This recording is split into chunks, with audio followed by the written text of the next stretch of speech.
早晨，大家好。係唔好意思，遲咗幾分鐘，1分鐘。咁我哋今日係哇，好開心，已經有68個人喺度線上等緊我哋啦，真係唔好意思。咁咧，我哋見到封面啦，係今次係我哋第3季嘅 ERCOTEX Awareness Webinar。咁就適逢，我諗你哋已經如果有subscribe 我哋嘅 newsletter 咧，你會知道我哋3月份 ERCOTEX 有更新嘅，所以咧今次嘅內容咧就係關於 ERCOTEX 嘅 update 嘅。咁我想 check 下大家聽唔聽到我講嘢啊？如果聽到，可唔可以俾啲reaction 我啊？聽到。太好啦，多謝你。Thank you very much。咁好啦，我哋今日嗰個 webinar 咧，我見到陸陸續續有人入嚟啊。咁大家都好準時。咁我哋咧講下之前嘅 introduction 先啦。等慢慢有人入嚟嘅話，我哋就去到正題噶啦。咁今次咧，我哋頭先所講，我哋每一季而家都會有一個類似 webinar， 大部分。我哋今年就係以 ERCOTEX 為主要嘅題目啦。咁而3月公布嘅更新，我哋今日就係我哋嘅主菜啦嚇。你會見到咧，我哋下一張 slide 係啦。咁我哋循例都要介紹下我哋公司嘅。雖然我知道咧，可能大部分都係我哋舊有嘅客戶啦。因為今日嘅 webinar， 如果你聽規矩嘅更新咧，通常都係比較進階啲嘅課程嚟嘅。如果你係想我從來冇聽過 ERCOTEX 㗎，我啱啱想申請啊，我啲買家叫我申請啊，我想有啲基本嘅認知嘅話，歡迎你睇第一季嘅webinar 嘅錄影啦，又或者你直接揾我哋可以安排一個獨立嘅meeting， 話俾你聽比較初階嘅嘢。今日嘅話，你都可以留低聽一下。原來每年 ERCOTEX 嘅規矩有 update 嘅喎。咁 update 嘅時候，我哋會大家業界係點樣準備嘅咧？咁你今日都會有一個概念係啦。聽咗進階版，再聽翻基礎版都冇問題嘅。咁事不宜遲，我介紹下我哋公司先啦。咁就一路等緊更多人入嚟啦，好唔好啊？咁大家都知道我哋 TASTIX 係瑞士公司啦。咁其實我哋已經係慶祝緊80週年慶㗎啦。我哋總公司喺瑞士，我哋嘅實驗室都喺瑞士，所以咧根據 ERCOTEX 嘅規定咧，我哋所有嘅測試咧都會喺瑞士嗰度進行嘅。咁亦都係如果你要發 ERCOTEX 證書，係地方嘅化驗室係做唔到呢樣嘢嘅，發唔到證書啊！你可能可以做一啲 screening 嘅 test 啦，但係最終你要攞得證書嘅話，都係要經過歐洲或者得一間日本嘅測試公司去取得嘅報告先可以做到呢件事嘅。咁另外咧，我想介紹翻瑞士總公司以外，我哋其實亞洲啦、歐洲啦、非洲啦、南美洲啦等等都有分公司嘅。咁香港咧就係我哋亞洲第一個總部啦。其實唔止係 TASTIX 嘅，成個 ERCOTEX 嘅第一個嘅點就係香港，亦都係我哋 TASTIX 香港啦。咁所以我哋有關業界有時啲咩更新，我哋會好多經驗可以同你哋分享。咁如果你話我有啲供應商啊，或者我有啲買家唔喺即係香港或者唔喺亞洲嘅，你可以聯絡我哋，我哋係可以揾到我哋嘅相關同事喺佢哋嘅地區嗰度同佢哋聯絡，講佢哋嘅語言咁樣嘅。我見到咧，而家已經有80、90人啦，多謝大家啊！咁再次遲入嚟嘅，同你哋講聲早晨，多謝你哋嘅參與。咁今次我哋嘅第3季 ERCOTEX Awareness 嘅webinar 咧，就由介紹完我哋公司開始啦，我哋就慢慢開始啦。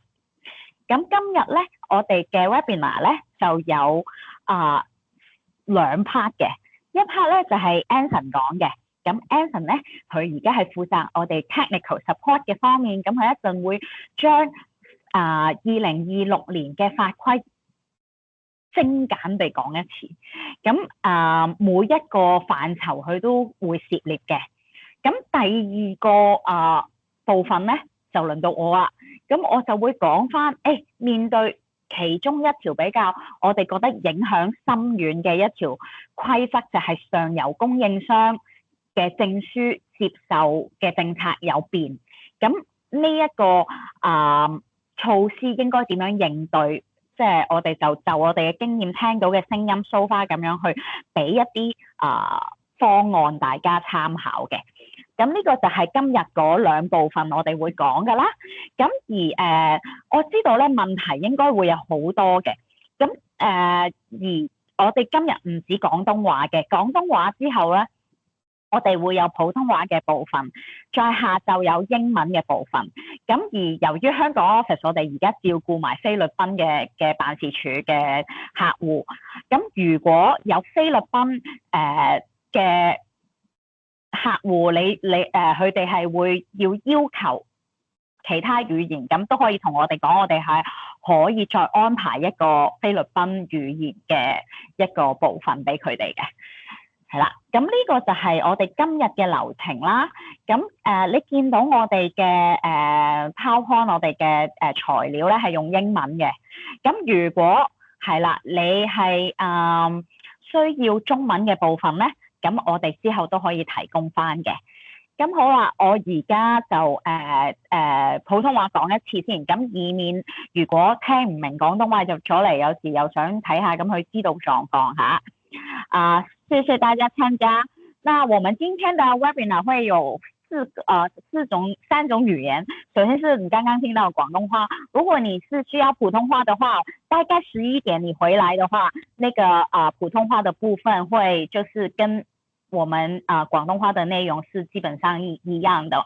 然後最後下午還有英文，如果你們想就是三種語言都聽的話，也歡迎我們看到我們現在有100人了，那所以我們就會有那個 webinar 有兩部分，第一部分就是 Anson 會把2026的 ERCOTEST 的新的法規就是通通講一遍，然後我會把那個重點的其中一條比較關係到供應鏈的上游證書接收的政策改變那部分深入的探討怎麼去對應，所以你會就是看看你哪個語言你聽得比較舒服，就歡迎你選擇，然後留下來聽，或是你是按個語言一起聽，我們也很歡迎。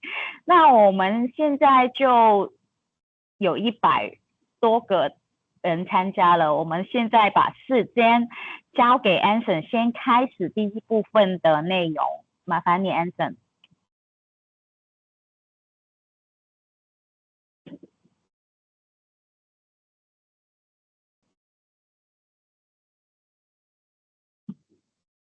好，唔該晒 Colleen， 大家好，我係 Anson， 好高興喺度同大家分享 ERCOTEST 協會喺年初頒布嘅一啲更新。咁今日我會介紹一啲新增嘅受限物質，一啲測試標準限值要求嘅變更，亦都會詳細講述喺2026年6月起生效，咁同大家有莫大關係嘅一啲最新認證安排。好，事不宜遲，我哋先去第一個部分，一啲新增嘅高度關注物質。咁首先我哋可以睇一睇表格入邊嘅第一個項目 DBDPE 啦。咁呢種物質就常見於一啲塑膠同埋橡膠材料。咁主要用途係一啲阻燃劑同埋黏合劑嘅用途。可以見到四大認證範疇咧都採用相同嘅限值要求，都係1000 mg/kg 嘅。咁大家可以留意一點啦，就係包含呢種物質嘅 ACP， 即係活性化學產品啦，已經喺 ERCOTEST 嘅 ACP 清單入邊移除。咁而家使用呢種 ACP 嘅證書咧係唔會被撤銷資格嘅。咁但係去到2026年6月開始啦，有呢種物質嘅產品係無法申請續證，咁大家必須要注意。然後去到 Reactive Brown 51啦，咁呢一種係有生殖毒性嘅一種物質，咁亦都納入咗一個管控範圍。咁主要係用於一啲染料同埋後處理嘅助劑。咁目前冇一啲特定嘅測試方法嘅。咁所以申請人必須喺提交申請表嘅時候咧，申報清楚自己嘅生產係並沒有刻意使用呢一種嘅有害物質，咁就同大家認知嘅 Navy Blue 一樣。所以大家亦都見到表格入邊嘅限值設定都會係 no intentional use 嘅。好，大家再睇一睇就係第三個項目啦，就係 N-hexane。咁呢一種物質就係常見於一啲工業溶劑，亦都會有喺一啲清潔劑入邊見到嘅。咁限值設定有啲唔同啦。三大嘅認證範疇 Standard 100、Latest Standard、Organic Cotton， 咁佢哋分別嘅採用嘅限值要求都會係100 mg/kg， 咁而 EcoPassport 就會係1000 mg/kg。咁眾所周知就係 SBHC 咧，咁一般都係採用1000 mg/kg 嘅呢一個限值依據嘅。咁但係 OECO-TEX 咧衡量咗一啲可測物質濃度嘅範圍啦，亦都希望佢咧可以同其他揮發性有機化合物 BOC 嘅標準保持一致，咁所以採用咗一個較低嘅限值要求啦。好，再嚟睇一睇Decaran Plus， 咁呢一種咧係一種阻燃劑，咁常見於一啲電子產品建築材料同埋紡織品入邊嘅。咁佢已經被證實咗啦，係會喺生物體內累積，亦都會對生態系統同埋人類健康造成潛在風險。咁所以喺2025年嘅時候啦，歐盟啦已經將呢一種嘅物質列入為POPs 嘅禁用物質清單入邊㗎啦。咁而家 OECO-TEX 就將佢列入為 RSL 入邊啦。咁喺4大認證範圍入邊嘅限值設定都會係1000 mg/kg。好，而家我哋睇睇第二個部分，一啲新增嘅化學物質限值同埋監測物質嘅轉變。好，第一個項目就係 Phenol Chloride 啦，咁都係一個耳熟能詳嘅名稱，即係 PVC， 但係呢度講緊嘅係 PVC 嘅 monomer， 即係 PVC 嘅單體啦。咁佢係一種無色、易燃同埋有毒嘅氣體。咁今年都新增去到一個揮發性有機化合物嘅測試限值要求。咁喺三大認證範圍入邊咧，都會設定為1 mg/kg， 而 EcoPassport 就會係10 mg/kg 嘅。Acetonphenol acid， 咁呢一種就都係一種新增嘅受限揮發性有機化合物啦。咁佢常見咧就會喺 EVA 嘅泡棉製作過程入邊形成嘅。咁就帶有一種皮膚嘅致敏性啦。咁所以亦都列入為一個受限嘅物質清單入邊。限值要求三大認證嘅範疇都會定為50 mg/kg， 而 EcoPassport 就會係500 mg/kg 嘅。好，再嚟睇睇Carbon Disulfide， 咁就係 DS2， 咁一樣都係一種受限嘅揮發性有機化合物啦。佢嘅限值要求就會係10 mg/kg， 而 EcoPassport 就會採用100 mg/kg 嘅限值要求。咁留意一點咧，就係Affirm 都已經將呢三種嘅物質包括喺佢哋嘅受限物質清單入邊㗎啦。好，再嚟我哋可以睇一睇一啲農藥殺蟲劑嘅限值要求啦。咁第一種係 Azathiopterin 啦，咁就係一種殺蟲劑啦。然後Dichlorfluoride 啦，咁就係一種殺菌劑啦。咁然後再有就係Pentachloramidazole啦，咁就係一種農藥啦。咁仲有一種就係 Joazophos 啦，咁就係一種殺蟲劑。咁呢四種物質咧喺Standard 100、Latest Standard 嘅 Class 1咧限值都會係0.5 mg/kg， 咁而 Class 2 to 4咧就會設定為1 mg/kg， 而 Organic Cotton 嘅限值要求就會係0.1 mg/kg。至於 EcoPassport 咧就係設定為不刻意使用嘅。最後可以睇一睇一啲物質監控同埋作業流程嘅變動啦。咁一啲新2026年啦，咁以下嘅物質咧都會開始受到監測嘅。咁冇一個特別嘅限值提供，咁大概知道就可以啦。至於下面嘅 substance 咧，咁經過評估之後咧，就發現佢哋同紡織同埋皮革行業嘅關聯性好低，咁就會喺呢個觀察嘅清單入邊移除啦。咁同人哋咧都係大家知道就可以啦。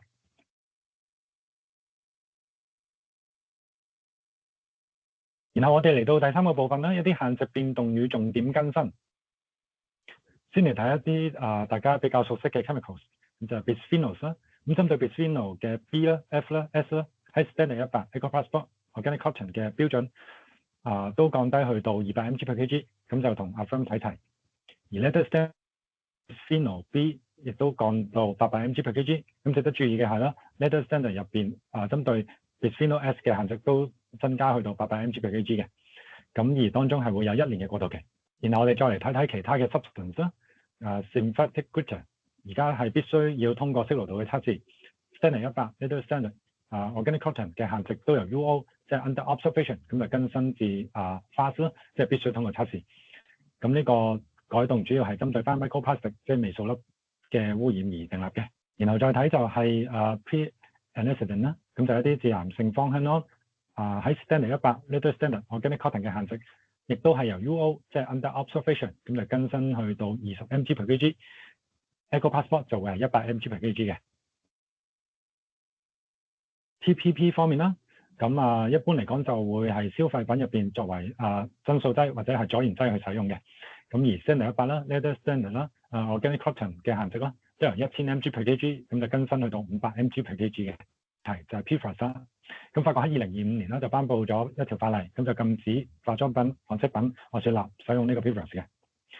咁圖中嘅法例都可以見到限值即係 PFAS 各自嘅限值啦。而 OCOTUS 咧亦都針對相關嘅法例去有限值上邊嘅更新。而家嘅限值咧，任何target PFAS 嘅含量都必須少於25個 ppb。咁而 target PFAS 嘅總含量係必須少於250個 ppb。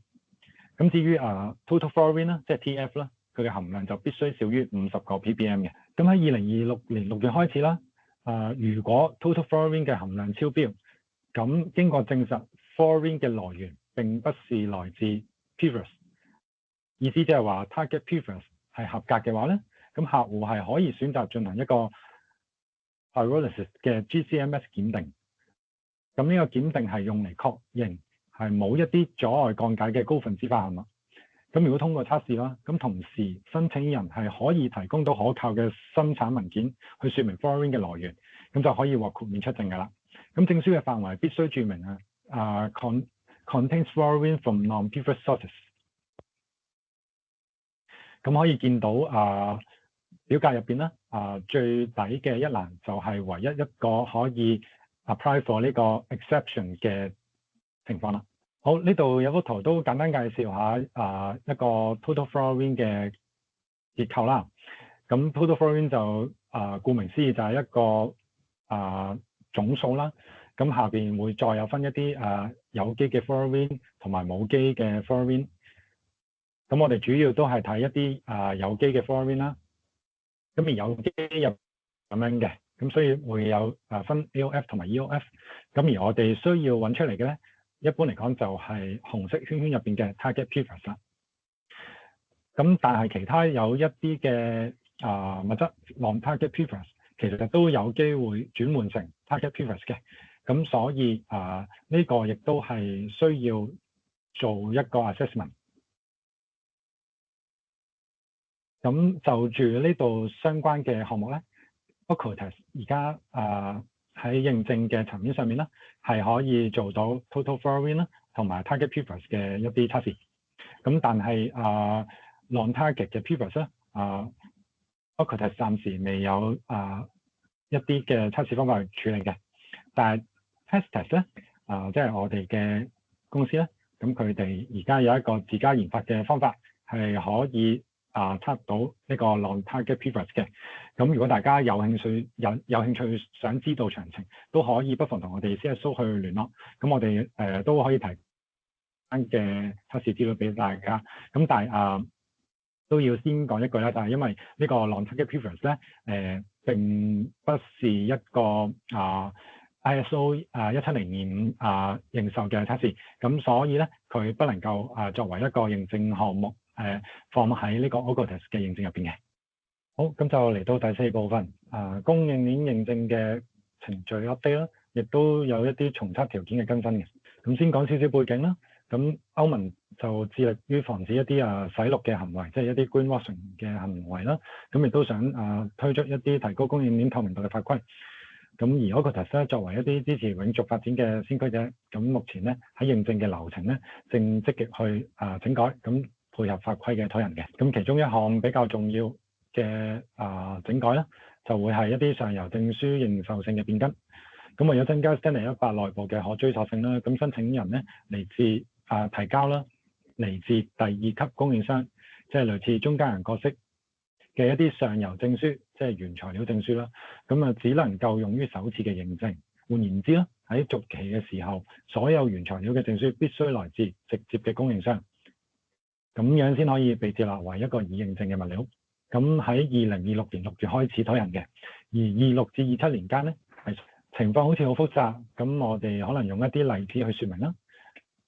案例一可以見到咧，中間商可以係一個 agent 或者係 trader 嘅角色，咁佢哋就冇涉及到任何 word processing， 即係濕法處理或者係化學處理 chemical processing。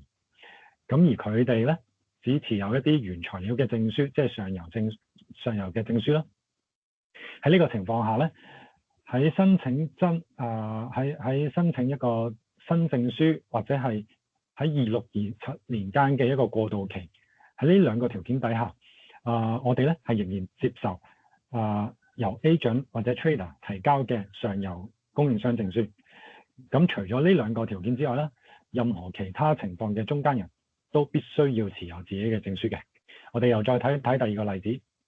咁圖中可以見到咧一個裁縫廠啦，同埋加工商啦。咁佢哋就冇涉及到任何嘅 word processing 同埋 chemical processing 嘅。咁佢哋喺整個供應鏈入邊咧有積極參與嘅角色。咁喺資源運用管理上邊咧有一個主導性。咁所以呢一類型嘅即係裁縫廠啦，或者係加工商啦，係必須持有自己嘅證書。咁同之前嘅例子一樣啦，只有喺一個新證書嘅或者係過渡年間呢兩個條件底下啦，咁呢一類型嘅裁縫廠或者係加工商係先至可以提交一個上游原材料證書。我哋亦可以再睇睇第三個例子啦。咁同之前例子2一樣，咁圖中可以見到啦，裁縫廠同埋加工商係冇涉及一啲 word processing 同埋化學處理嘅。咁而佢哋喺整個供應鏈入邊咧，今次係冇一個積極參與嘅角色。咁因為所有嘅資源應用管理生產嘅協作咧，都係由品牌去主導嘅。咁亦都係一啲簡化嘅情況。咁都係為咗令大家更容易明白整個概念啦。咁實際上供應鏈嗰個複雜性係好多元化。咁 test 行業啦，亦都可能比較多嘅係一啲複合性嘅 ODM 架構啦。咁所以大家如果有啲咩疑問咧，係好歡迎向我哋查詢嘅。我哋亦都會就住可能唔同客人嘅情況，咁去為你即係為你去解釋翻喺邊一個layer 或者係邊一個供應商係需要申請證書嘅。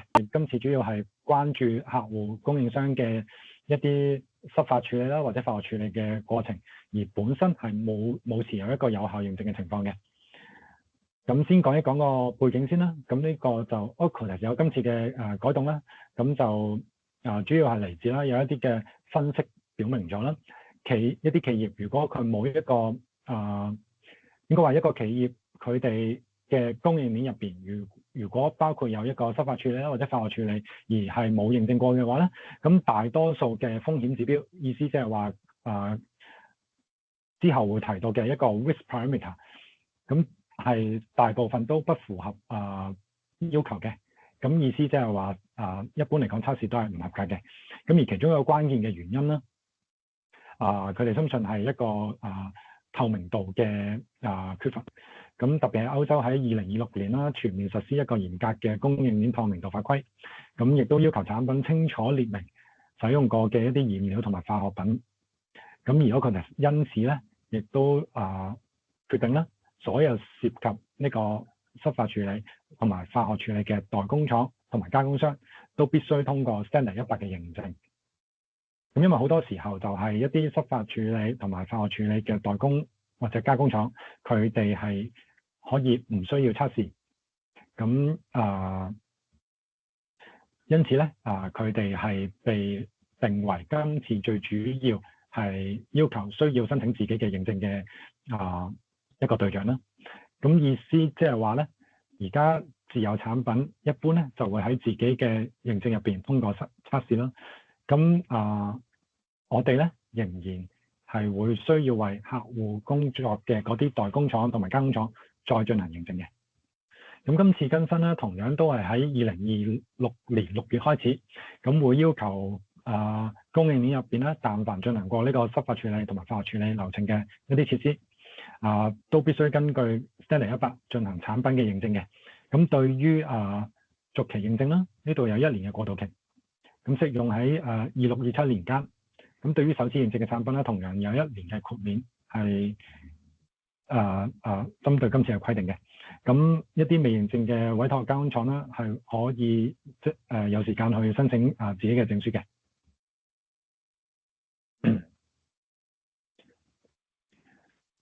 好，就住頭先嘅剛剛講嘅一個新嘅改動咧，咁都有一啲嘅理解可以提供翻俾大家。首先我諗大家最疑惑嘅係乜嘢為之 web processing 啦？咁係咪用水就已經係啦咁樣？咁個結論就係咧，濕化處理咧係包括用水處理材料嘅所有生產步驟。咁例如係一啲上漿啦、洗滌啦、染色啦，同埋濕整過程。咁而化學處理嘅流程咧，咁啊主要係講緊一啲涉及用到化學品嘅生產步驟，好似係染色啦、印刷啦、層壓啦、塗層啦同埋整理。咁根據呢啲新規定啦，呢啲工藝就必須經過認證嘅。咁我哋亦都可以睇下一啲實用嘅例子啦。咁喺呢個例子入邊啦，有一間 A 工廠，咁佢哋係持有一個家用紡織品嘅證書嘅。咁主要負責生產階段入邊啦，去做一個 make up 啦，或者sewing up 嘅一個程序。咁 A 廠同 B 廠係一間染廠啦，咁就同屬於一個集團。咁管理人亦都相同，老闆亦都相同，咁佢哋係共用同一個地址嘅。咁而 B 廠咧，喺呢個情況，需唔需要申請一個加工嘅印染證書咧？咁結論係需要嘅。所有委託工序啦、加工、代工，只要涉及到一個濕化或者化學嘅處理，都必須要被認證，即使佢哋係喺同一個地址，隸屬同一個集團、同一個公司都好啦。好，我哋又嚟睇睇另外一個例子啦。咁 A 集團公司咧就係持有成衣證書嘅，咁佢負責生產階段入邊啦，都係做一個make up 啦，同埋sewing up 嘅一個程序。咁旗下就有3間子公司 ，B 公司咧就係提供一啲非認證嘅印染布料，同埋一啲加工嘅成衣洗滌過程。咁而 C 公司咧就係負責做一個加工印染嘅。至於 D 公司就會係供應一啲未經認證嘅染色織帶。咁而 A、B、C、D 咧都係共用地址。咁而喺過往嘅現場審核中啦，咁佢哋包括染色啦、印花啦，或者係一啲making up 嘅設施，都已經進行咗一個檢測㗎啦。咁而 B 同 C 係咪都要必須申請加工證書咧？咁如果就加工工序而言咧，咁B 公司同埋 C 公司都必須分別申請加工證書嘅。咁因為涉及到一啲濕化同埋化學工藝處理啦。咁對於 B 公司嚟講咧，佢嘅預先認證嘅染色同埋印花布料啦，係未持有證書嘅。咁因為呢個產品咧係涉及到一個染色工序啦，而佢又未有證書，咁所以呢一個提供布料嘅過程咧，即係 B 公司亦都需要持有一個產品證書咧，去認證呢一個嚟自呢個供應商嘅布料嘅。咁而 D 公司咧就唔需要有一個自己嘅認證，咁因為佢係一個輔料啦，並唔係屬於一個主料嘅部分。咁頭先我哋都有講過啦，咁呢個主要針對翻一啲主要嘅主料嘅部分啦，咁樣。咁都係啦，咁以上嘅例子都係未能夠完全去解構成個複雜嘅供應鏈嘅。咁如果想了解更多，就係邊一間公司需要證書，歡迎同我哋聯絡嘅，我哋可以去仔細去同大家解説咯。咁呢度亦都呼籲客戶們啦，咁就係幫忙去傳遞一啲信息俾一啲未認證嘅供應商啦，同埋涉及一啲 web processing 嘅加工商。咁我哋喺26、27年間咧，都會盡力去協助佢哋申請證書嘅。好然後我哋就去睇一睇啦，一啲高風險項目測試不合格嘅最新安排。咁Autodesk 今次就定明啦，喺一個續期過程入邊啦，如果一啲高風險項目不合格咧，咁就必須有以下嘅操作流程。第一步就係客戶就必須去提供一個改良嘅樣板，並附上一個改良咗即係改良方法嘅説明啦。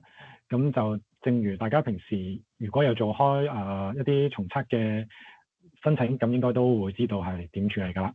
咁而第二步咧就係新增嘅一個步驟啦。咁必須喺一啲不合格嘅產品咧，就必須喺證書簽發後6個月進行第二次嘅測試，咁而費用係會由客戶去承擔嘅。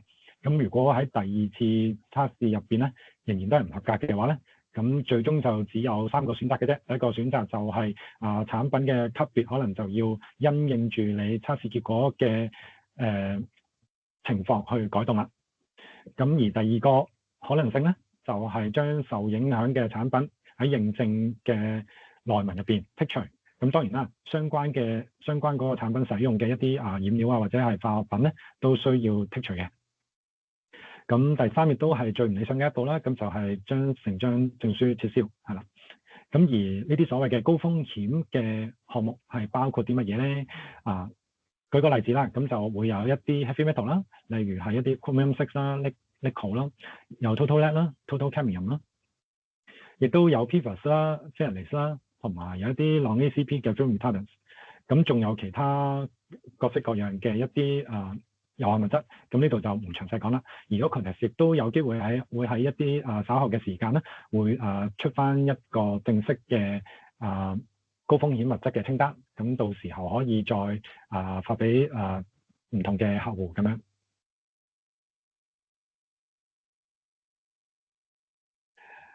好啦，咁2026年嘅新規定咧，就體現咗我哋對產品安全啦、環境責任嘅持續承諾。咁各位就務必注意喺26年生效嘅一啲重要節點啦。咁例如就係一啲濕處理流程嘅最新安排同埋一啲2級供應商證書認可嘅資格。咁呢2點就應該同大家關係最密切㗎啦。係啦，咁多謝大家，如有疑問可以同我哋聯絡。咁以下時間就交翻俾 Colleen。